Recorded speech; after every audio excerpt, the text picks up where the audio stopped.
నిత్య పూజలివివు నేరిచినను ప్రత్యక్షమైనట్టి పరమాత్మునికి నిత్య పూజలివివు.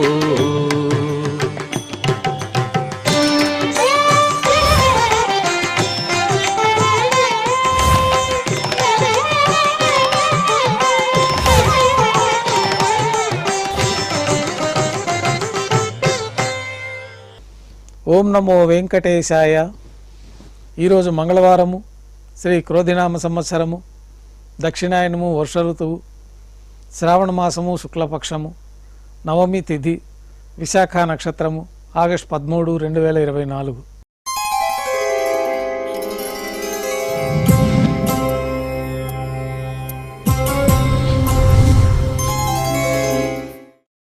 ఈరోజు మంగళవారము, విశేషమైన వార ఆర్జిత సేవగా మనం అష్టదళ పాదపద్మారాధన జరుపుకుంటున్నాము. మాధ్యాహ్నిక ఆరాధనా కార్యక్రమంలో భాగంగా స్వామివారికి నిర్వహించబడే అష్టోత్తర శతనామార్చన ప్రతిరోజు ఏకాంతంగా తులసీ దళములతో నిర్వహించబడుతుంది. ఈరోజు మంగళవారం అదే ఆర్జిత సేవగా భక్తుల దర్శనార్థం 108 అష్టదళ స్వర్ణ కమలాలతో నిర్వహించబడుతుంది. అష్టోత్తర శతనామార్చన తర్వాత శ్రీవారికి మాధ్యాహ్నిక నివేదనలు ఆరగింప చేయబడతాయి. వెంటనే సర్వదర్శనం ప్రారంభమవుతుంది. ఉభయ దేవేరులతో శ్రీ మలయప్ప స్వామివారి మేళతాళాలతో ఊరేగింపుగా విమాన ప్రదక్షిణంగా సంపంగి ప్రాకారంలో కల కళ్యాణ మండపానికి చేరుకుంటారు. కళ్యాణ మండపంలో కళ్యాణోత్సవం ప్రారంభమవుతుంది.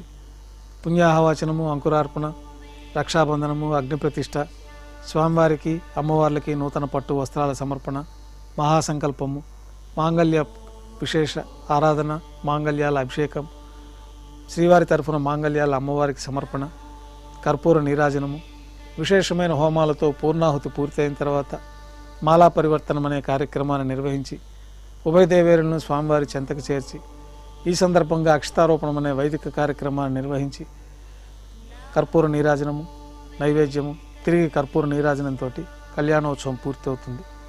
కళ్యాణోత్సవం భక్తుల దర్శనం అనంతరం ఉభయ దేవేలతో శ్రీ మలయప్ప స్వామివారు మేళతాళాలతో ఊరేగింపుగా ధ్వజస్తంభం వద్ద కల అద్దాల మండపానికి చేరుకుంటారు.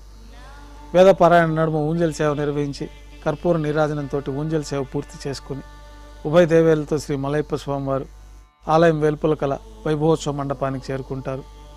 ఆర్జిత బ్రహ్మోత్సవంలో భాగంగా స్వర్ణ గరుడ వాహనం పైన శ్రీ మలయప్ప స్వామివారు వేంచేస్తారు. కర్పూర నీరాజనంతో స్వర్ణ గరుడ వాహన సేవ పూర్తి అవుతుంది. హనుమంత వాహనం పైన శ్రీ మలయప్ప స్వామివారు వేంచేస్తారు. కర్పూర నీరాజనంతో హనుమంత వాహన సేవ పూర్తి అవుతుంది. పెద్ద శేష వాహనం పైన శ్రీ మలయప్ప స్వామివారు వేంచేస్తారు. కర్పూర నీరాజనంతో పెద్ద శేష వాహన సేవ పూర్తి అవుతుంది.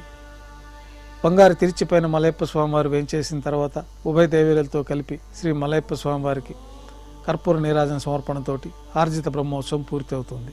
సాయం సంధ్య వేళలో 1000 దీపాలతో అలంకరించబడి ఉన్న సహస్ర దీపాలంకరణ సేవ మండపానికి ఉభయ దేవేలతో శ్రీ మలయప్ప స్వామివారు చేరుకుంటారు.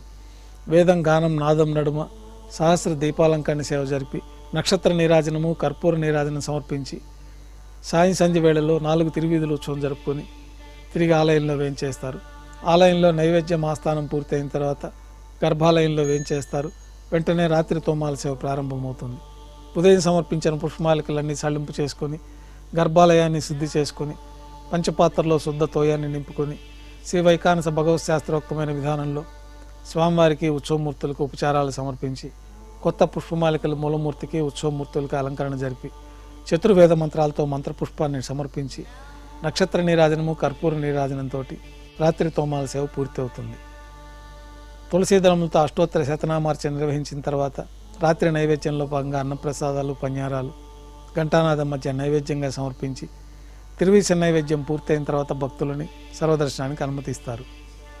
కొద్ది విరామం తర్వాత ఏకాంత సేవలో భాగంగా రాత్రి సమర్పించిన పుష్పమాలికలన్నీ సళ్ళింపు చేసుకొని గర్భాలయాన్ని శుద్ధి చేసుకొని బంగారు పంచపాత్రలో బ్రహ్మ తిరువారాధన కోసమై బంగారు బిందెలోని తీర్థాన్ని సమర్పించి ఏకాంత సేవలో భాగంగా బంగారు పట్టు పాన్పు పైన కౌతుక భైరమైన శ్రీ భోగ శ్రీనివాసమూర్తి వారిని వేంచేపు చేసుకొని ఈ సందర్భంగా స్వామివారికి జీడిపప్పు, ద్రాక్ష, కలకండ కలిపిన మిశ్రమాన్ని నైవేద్యంగా సమర్పించి పండ్లు, దారోష్ణమైన గోక్షీరము నైవేద్యంగా సమర్పించి కర్పూర నీరాజనంతో ఏకాంత సేవ పూర్తి అవుతుంది.